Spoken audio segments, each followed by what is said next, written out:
النهارده فيديو الحفله. معنى كلمه حفله لما تحب تيجي تحفل على نادي قد النادي الاهلي وكيان النادي الاهلي، يبقى احترمه واعرف ان هو نادي كبير، نادي بتاريخك انت كله، نادي يعني وصل للعالميه، نادي القرن، نادي بيتقارن بفرق اوروبيه. انت جاي من المانيا عشان تحفل عليه، يشاء القدر ان العالم كله يشوفك وانت متحفل عليه. الفيديو ده بجد انا مبسوط قوي ان انا جاي بتكلم، عشان انا فعلا يعني كنت زعلان من ان انا كمصري وفريق نادي مصري واروح اشجع الفريق التاني. يعني ليه تبينوا للعالم ان احنا اسلوب فكرنا ساذج قوي للدرجه دي؟ يا عم انا مش طالب منك انك تشجعني، اقعد في بيتك وما تجيش، اقعد في بيتك وما تجيش. انت مين عشان تحفل على النادي الاهلي؟ شوف العالم كله هيتفرج عليك وانت بيتحفل عليك. ها انت مالكش انك تتكلم؟ مع احترامي للناس، يعني بص الفيديو عامل ازاي.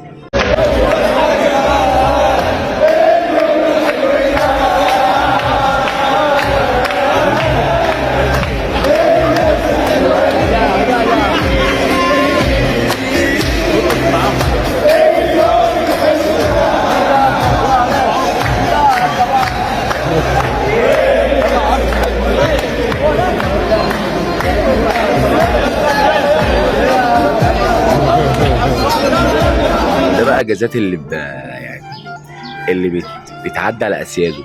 يعني انت تعرف سيدك مين؟ يعني سيدك ملك قاره، سيدك ملك افريقيا، سيدك اللي متصيد عالميا.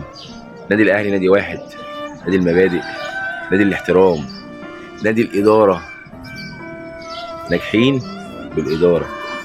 ما تجيش تحفل على اللي انت مش قده.